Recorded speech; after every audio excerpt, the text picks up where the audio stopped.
So guys, today on this platform of Darshanik, I am going to discuss with you one important part from Indian history, that is ancient medieval part of Indian history. So today's topic guys is important inscriptions in Indian history. So this topic guys will be of great help to you considering the prelims examination. So in this part I am going to cover very important inscriptions, most important inscription of the Indian ancient and medieval history.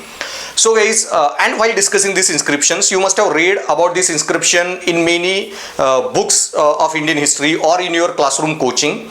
But guys, while teaching this part, I am going to focus on those areas, or I am going to give you such a prelim ke facts which will be of great help, which you will ignore while reading, or you will not focus on those facts. Yeah, mostly these facts remain unnoticed, but they are very significant considering these inscriptions and their relation with Indian history. So let's discuss such a important inscriptions and some unique points about those instructions. Now guys, next important inscription is Naneghat inscription. Now guys, this Naneghat, and there is one more Nashik inscriptions. Okay, so Naneghat and Nashik inscriptions these inscriptions belong to Satavahana period. And in Nashik, you have inscriptions of two kings of Satavahana dynasty as well as KSHATRAP dynasty or KSHATRAP king Nahanpana. So this KSHATRAP king and their families inscriptions are also at the Nashik. So this shows that these Western Kshatraps for a significant amount of time had controlled the Western Maharashtra, or had control over the Deccan, Maharashtra, Nashik and those regions of Maharashtra. And there were battles between these Western Kshatraps and Satavahanas, and these stories mostly are recorded in this Naneghat and Nashik inscriptions. Now Naneghat are earliest inscription, Nashik inscriptions come later. So ye jo Naneghat inscriptions guys, these Naneghat inscriptions, to understand them you need to know the chronology of Satavahana kings. So first Satavahana king was SATKARNI I. Actually before him also there were founder, those kings were there, but SATKARNI I was important, and he is known as Lord Dakshinapath.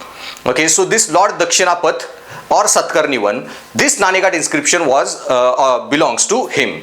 Then SATKARNI I's son is SATKARNI II.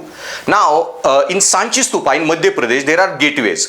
Southern gateway of this Sanchi Stupa, remaining gateways were added by Shunga emperor Pushyamitra Shunga, but southern gateway of this Sanchika Stupa was added by Satavahana kings. And that western gateway ka construction, okay, is dedicated to King SATKARNI II. So SATKARNI I's son, SATKARNI II, and then comes SATKARNI II's son, Gautamiputra SATKARNI. And this Gautamiputra SATKARNI guys also have his inscriptions which are recorded at Nashik. So Nashik inscription belong to Gautamiputra SATKARNI. So remember these three important kings: SATKARNI I, his son SATKARNI II, his son Gautamiputra SATKARNI. So Naneghat inscription belong to SATKARNI I, Sanchika Stupa gateway SATKARNI II, and Nashik inscriptions. There are multiple inscriptions in which, okay, one inscription belongs to Gautamiputra SATKARNI. Along with that there are other inscription of Kshatrap kings. Okay, so this is this Naneghat inscriptions image. So it is located in Nashik. It is written in Brahmi script, and this belong to, as I told you, this SATKARNI I. Okay, and he occupied huge region in South India, and that's why he took a title Lord Dakshinapath, and this title is written on those inscription. It refers to SATKARNI I. So Naneghat inscription on a rock cut cave in Naneghat or Maharashtra, India. Okay, so inscription is attributed to Queen Nayanika or Naganika. So SATKARNI I's wife Nayanika or Naganika, she created those inscriptions. So inscriptions were composed and written or got written by Nayanika or Naganika of the Satavahana dynasty and dated around 70 to 60 BC, SATKARNI I's time period. Okay, inscription is written in Prakrit and Brahmi script. So same like Ashokan inscriptions, Brahmi script, Prakrit language is used, and include details about the queen's life and sacrificial rituals. So queen's life, sacrificial rituals she used to do, everything has been written in those Naneghat inscriptions. And inscription also mentions reigning king SATKARNI I. So this is very important. The ruling king, reigning king SATKARNI I, and his probable father Simmuk. Okay, and this Simmuk is said to be the founder of Satvahana dynasty. Okay, so this Naneghat inscription are about Satkarni 1 and also Satkarni 1, whose probable father is Simmuk, and his son Vedishri. Or there might be multiple sons, so this Vedishri and Satkarni 2 both are same or not, I can't say. Satkarni 1 is described as brave warrior and the lord of Dakshinpat or Deccan. That means Satkarni 1 was a great king. He occupied large part of the empire, Deccan, from Maharashtra up to Andhra, Karnataka region, and that's why he is called Lord Dakshinpat. But then there is interesting thing.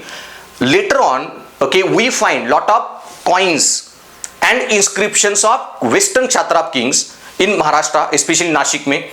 And so maybe after Satkarni 1, okay, the Satavahanas got reduced in their power. They got defeated by Western Kshatraps. Okay, but later on, after Satkarni 2, when his son Gautamiputra Satkarni came to power, he totally finished and destroyed the Western Kshatraps. Okay, he finished their empire totally. And so Gautamiputra Satkarni is very brave, powerful king, whose inscription is in Nashik. I will discuss separately now. So this shows that for a time period, Maharashtra was under control of Western Kshatrap kings, and later on Gautamiputra Satkarni thoroughly defeated and finished their lineage, their empire, totally destroyed them. So he is also called destroyer of Yavanas or destroyer of Sakas. Okay, Shaka Kshatrap kings. So after annexing Godavari Valley, he assumed the title Lord Dakshinapat.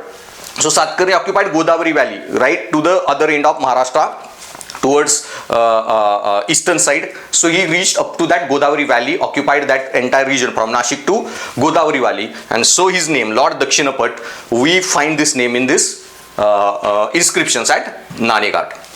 Okay, so that's a small inscription. Uske baad another important inscription, not as such important inscription, but you should know the name words inscribed on this inscription from Satvahana dynasty. That is this southern gateway of Sanchi Stupa.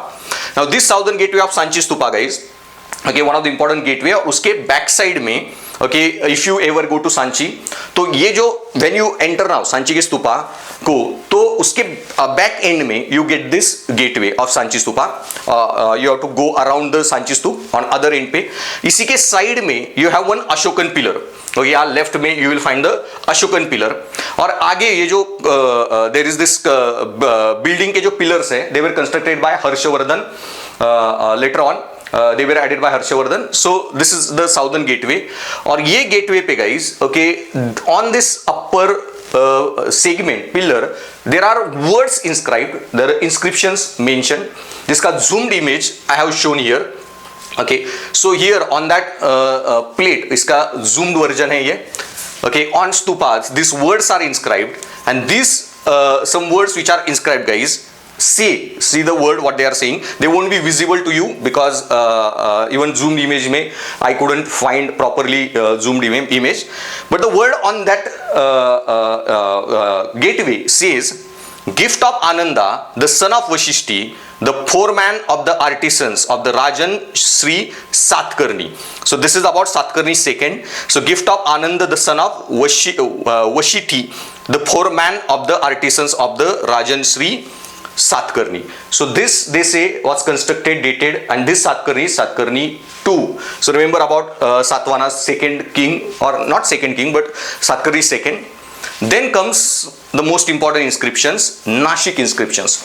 Of Nashik inscriptions mein there are a lot of photographs of inscriptions, but then you will get confused which one, because there are also Kshatrap kings inscriptions there. So but just to help you remember this Gautamiputra Satkarni, there was one movie from Andhra, okay, so for Telugu film industry, about the Gautamiputra Satkarni. So because Satavahanas are also called Andhras. Okay, so Andhra Pradesh or Amravati was also their seat of power, along with Paitan, Pratishthan in Maharashtra. And so there was movie, and this was the Gautamiputra Satkarni's character he played, and he fought against Western Kshatrap, one of the branch of Shaka kings who were ruling north of Arabian Ocean, अभी का जो पाकिस्तान वगैरह अफगानिस्तान का जो southern part है, in that region. And that Western Kshatrap continuously attacked Gujarat, Maharashtra. They have even occupied it for a significant time, and their king was Nahanpana. This guys, okay, he is shown to be foreigner because Shakas were Westerner. So he was shown to be this foreigner. So this Nahanpana, and he was defeated by Gautamiputra Satkarni. In all that battle ka and information about this Gautamiputra Satkarni we get from Nashik inscriptions. So these are important inscriptions. So guys, 3 viharas at Nashik carry inscriptions of Nahapana, Western Kshatrap, and Gautamiputra Satkarni. So in Nashik, I told you, you find both Nahapana and Gautamiputra Satkarni's inscriptions.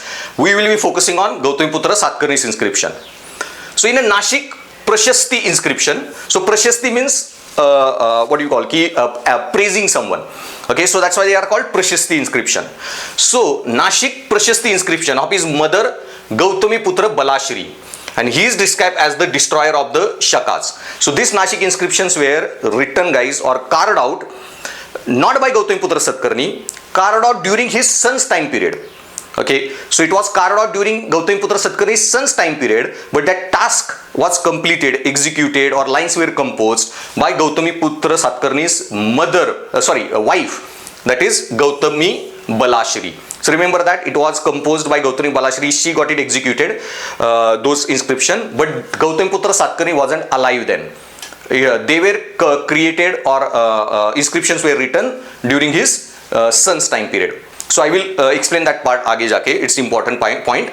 So, and in those inscription, Nashik inscription mein, Gautamiputra Satkarni was praised a lot, and that's why it is called Prashasti inscription. And so what it says, he described as destroyer of Shakas, king of the kings, and destroyer of Shakas means destroyer of Nahapana, and king of kings, Pallavas and Yavanas. Okay, so Pallavas, Yavanas, destroyer, king of kings, Yavan, that is Greeks, the Scythians, and as the uprooter of Kshahartas, he totally uprooted, finished the Kshatrap dynasty, their lineage. So uprooter of Kshahartas and the restorer of the glory of Satavahanas. So restorer of glory of Satvahana means Satvahana must have lost their glory. So I told you Satkarni 1 controlled Nashik to Godavari Valley, but during Satkarni's 2's time period, somewhere in the gap, Nahapana has occupied Nashik, and that was again reoccupied, and Gautamiputra Satkarni defeated this time, not only defeated Nahapana, pushed him out, but even destroyed their complete lineage, family, and that Kshatrap, Western Kshatrap dynasty. So it is the only posthumous Prashasti. Posthumous means written after his death. Posthumous Prashasti of this age, and is unique as it is being engraved by the mother of Gautamiputra in the reign of his son. Okay, so this posthumous Prashasti, that is very important part. After his death, this Prashasti was created. Okay, so remember basic this part.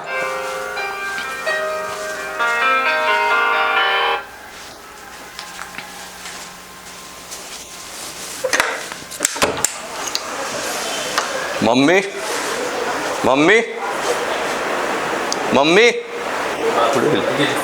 Phone वाजते हो ना.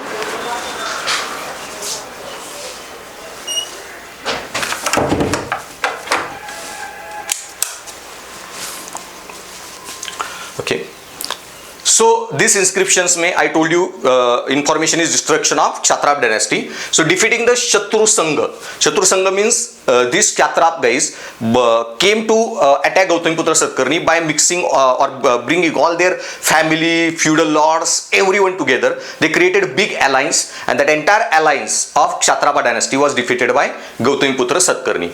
So defeating the Shatru Sangha or enemy alliances built by Kshatrap king Nahapana, the inscription is significant because it provides conclusive evidence of Gautamiputra's victory over Nahapana. Okay, so they give clear-cut, conclusive evidence of defeating Gautamiputra Satkarni, defeating Kshatrap king Nahapana and his entire alliance, Shatru Sangha. It also provides detailed account of the Satvahana dynasty and mentions the king titles and regions he conquered. And it also gives complete, like it refers to the past and gives the important names of the kings of Satvahana dynasty and the region they occupy. And the inscription also provides first idea of territorial extent of the Satvahana kingdom. And Satvahana kingdom ka region ka expansion, so dynasty ka information, region ka expansion under Gautamiputra Satkarni, territorial limit, everything we come to know. And we also come to know important point that he defeated Nahapana. Now guys, this Gautamiputra Satkarni ke बारे में there is one more inscription, that is Karle inscription. So near Pune, okay, there is a Karle Buddhist caves, And on that Karle caves, there is one inscription known as Karle inscription, in which it is only written that there is one village which has been given to Buddhist monk living in Karle for their maintenance and जो भी उनका expenditure है for that purpose. So Karle inscription mentions the grant of Karajika village near Pune in Maharashtra. So this Karajika village near Pune in Maharashtra has been given as a donation for the maintenance of this Karle caves. So Buddhist monk living there for their maintenance and maintenance of caves by Gautamiputra Satkarni. Okay, so it was Brahminical dynasty, but they also followed or supported Buddhism.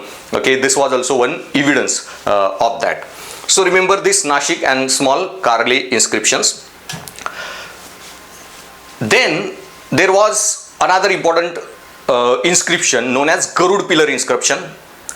So this Garud pillar inscription, guys, was written or created, okay, later on near Sanchi in Madhya Pradesh. We have Vidisha, where Vidisha mein this Garud pillar inscription is there. Okay, it was created by ambassador Heliodorus of Greek king Antiochus.